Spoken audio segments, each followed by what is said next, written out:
What's good, y'all? It's your boy Mixtape Moth, and Kendrick Lamar finally dropped his Mr. Morale and the Big Steppers album, his fifth and final studio album with TDE. Now, the expectations for this project have been exceptionally high, probably higher than the fees that Pusha T once served on Brambleton. It's been 5 long years since Damn, and the hip-hop world wanted to know what he has done with that time off. Well, after listening to this album 3 times, it appears that Kendrick done went all Charlemagne the God on us and went to therapy and also raised a family. But I'm just gonna jump right into these tracks since it is a double album at 18 tracks, so let's get right to it, y'all. This opens up with the track United in Grief. It sets the tone immediately that Kendrick will be getting a lot off his chest on this album. I like the piano heavy instrumental, which changes up throughout, and the fast moving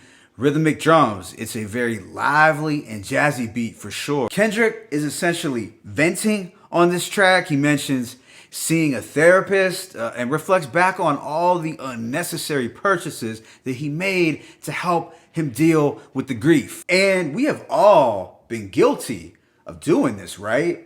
But in the end, these purchases are just toys that don't really do much for the soul, but they feel good in the moment though. But yeah, I thought this was a dope opener that gave us an introductory glimpse into what's been going on in his world. Track 2 and 95 has more of a straightforward trap-like beat. It's an aggressive banger with some synth horns. Now, not only does this track reference COVID, masks, and the pandemic, but to Kendrick, these masks also seem to represent the insecurities and addictions that we try to hide and cover up. You know, stuff like buying designer clothes, expensive jewelry, living a lie on social media, all that stuff. So I get the concept, and I think it was done pretty creatively, but I did want to point out that this idea of wearing a mask has already been talked about by the Fugees all the way back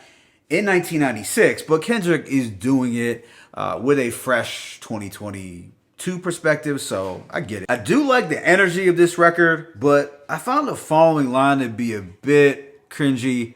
What the fuck is a cancel culture, dog? Like, come on, Kendrick. I'm pretty sure a 60-year-old man in Iowa already asked that question like a year or two ago. What is cancel culture? So it did sound a bit trite and dated for him to add that. The following track, Worldwide Steppers, has Kodak Black on the intro. He's actually on this album 3 times, which I found to be a bit surprising, considering Kodak Black's disrespect towards Nipsey and his girl, and the fact that he was a Trump supporter. I thought that he was still looked at as the scum of the earth by most hip-hop fans, but he is back now 3 times on this Kendrick album.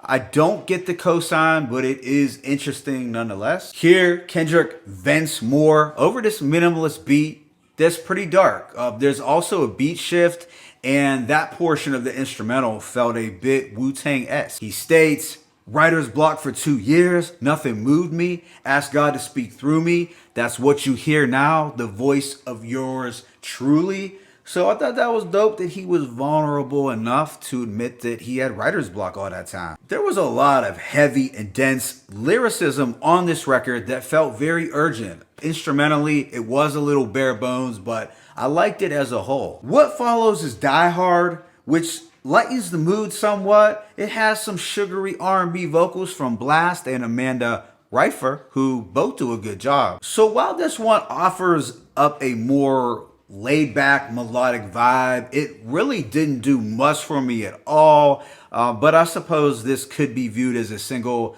I am unlikely to return to it, that's for sure. Now, track 5, Father Time, is a highlight featuring Sampha on the hook, who kills it. I also like the piano-inflicted boom bap production. It's a dope instrumental with a fire hook. Conceptually, he's speaking on kids growing up with a toxic dad, not kids growing up fatherless.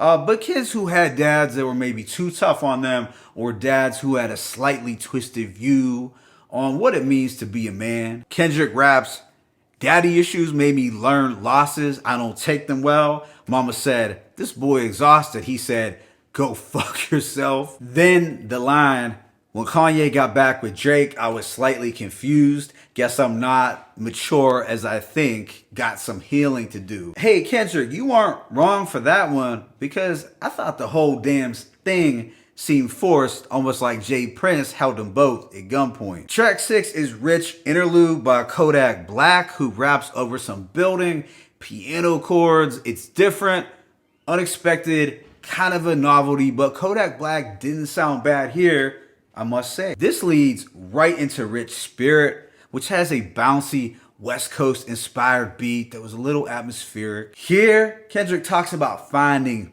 balance, like he's conscious, but don't try him, as he states, "Stop playing with me before I turn you into a song." Also, he lends some advice to Baby Keem. Altogether, I did like the vibe here, and it was good to hear Kendrick rap over more West Coast production. Track 8, We Cry Together, has been talked a lot about already on social media. There's a lot of drama with this one, man. Kendrick grabbed The Alchemist for an eerie piano banger, and this one gave off heavy Griselda vibes. Like, it would have been everything if Kendrick could have gotten Conway on this thing, but I guess it wouldn't have fit the concept of this song, which was a heated exchange between Kendrick and his girl. So I have mixed feelings about this song. I know a lot of people like it, but I have some hangups with it.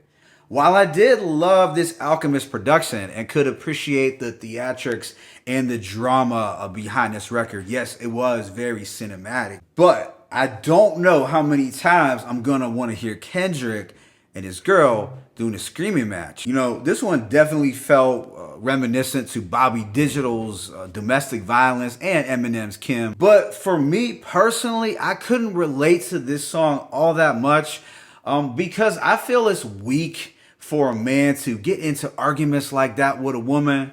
Like, you can check your girl, but you shouldn't be doing all that back and forth arguing. Arguing with a woman just isn't masculine behavior. I mean, it's kind of simp like if you think about it. Can you picture Goldie from the Mac or James Bond doing that shit? Hell no. Then side A closes out with Purple Heart. It's a smooth, suave, romantic ballad with Summer Walker and Pretty Tony, aka Starkey Love, aka Ghostface Killer. Yo, Kendrick, Ghostface murdered you on your own shit. Nah, for real, he did. But it was super dope that Kendrick included Ghost as a feature.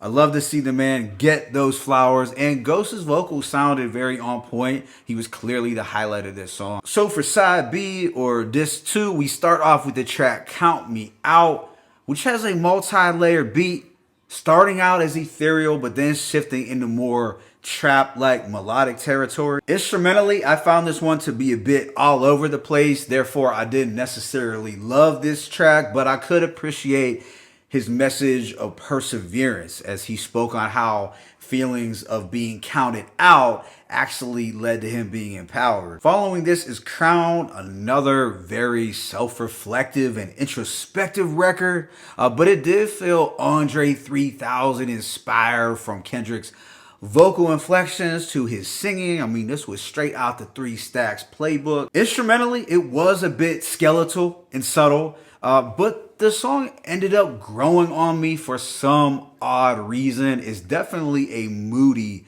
slow burn, that's for sure. Track 12, Silent Hill, featuring Kodak Black, is one of the more straightforward bangers on this project. It has a melodic, trap-like, and nocturnal beat that does sound good in the whip. It's also a track that will probably go over fairly well with the casual listener, and I didn't think Kodak Black sounded all that bad here. Track 14 is Savior Interlude, which is just a verse from Baby Keem over some dramatic strings. It's a solid interlude that I really didn't have any complaints with, and I feel Baby Keem rapped better than I thought he would. This is followed up by Savior featuring Baby Keem and Sam Drew.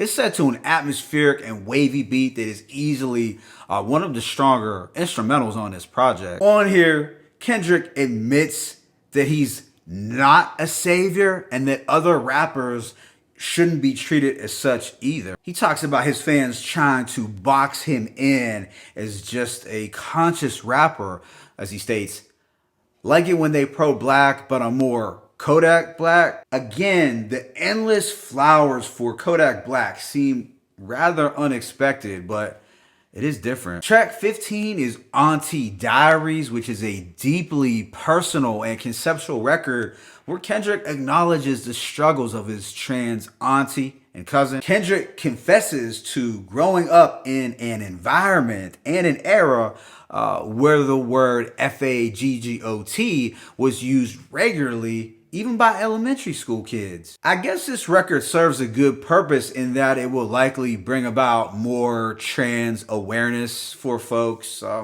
which can't hurt, right? Sure, it might trigger some people, but I don't personally have any issues with it. Now, do I love this instrumental? No, not necessarily, but it's mainly a song to listen to for the message and to hear Kendrick reflect with such poignancy. Track 16 is Mr. Morale, produced by Pharrell, but it almost sounds like it could have been done by Kanye. It's an up-tempo, bass and synth-heavy banger. He talks about his children and a little more about black trauma. All in all, I thought this one was solid as I like the high energy appeal of the record. The second to last song is Mother I Sober. It's easily the heaviest and most melancholy of all the tracks.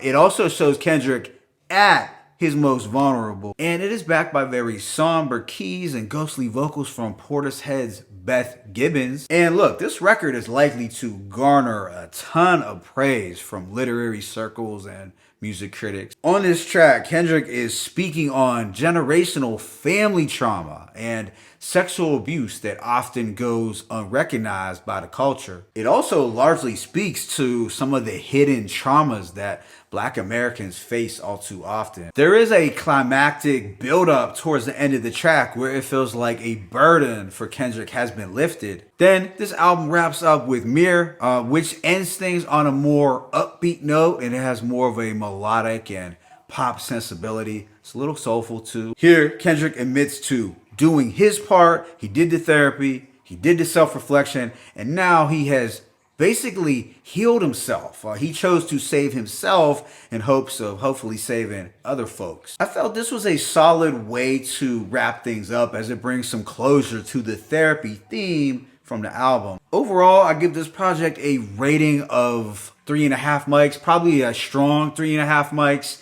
Now, conceptually and creatively, I feel it's at like a 4.5. And instrumentally, it's mostly like 3 mics, maybe not even.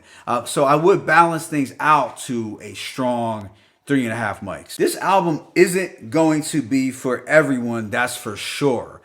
And while I'm far from a Kendrick stan, I did like some elements from this album. I found it to be very personal and deeply introspective. There were quite a few themes that were addressed in a heartfelt and poignant way. It was a thoughtful project all the way through, no doubt about it. That being said, it does come across as a project that is meant to be played in its entirety rather than songs that you would recommend to someone for a playlist. And as a result, it's not going to go over as well for the listeners who want the bangers. I will say this though, I feel that if you are really a Kendrick fan, then I'm sure you would at least appreciate the themes, the concept, and the lyrics that went into this project. My only real issue with the album was the production, which overall failed to grab me as much as his prior releases. On a first listen, I'm gonna keep it a buck, I didn't like many of the beats at all, but on my third and final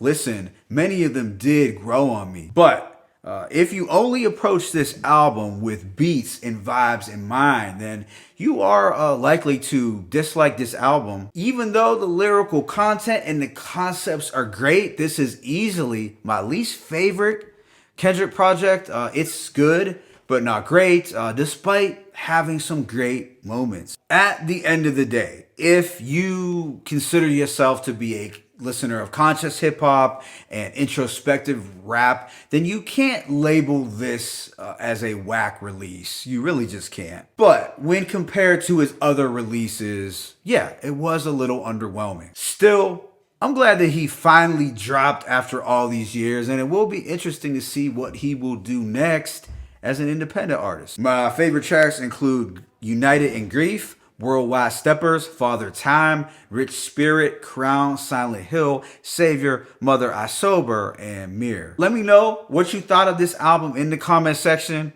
It's your boy Mixtape Moth.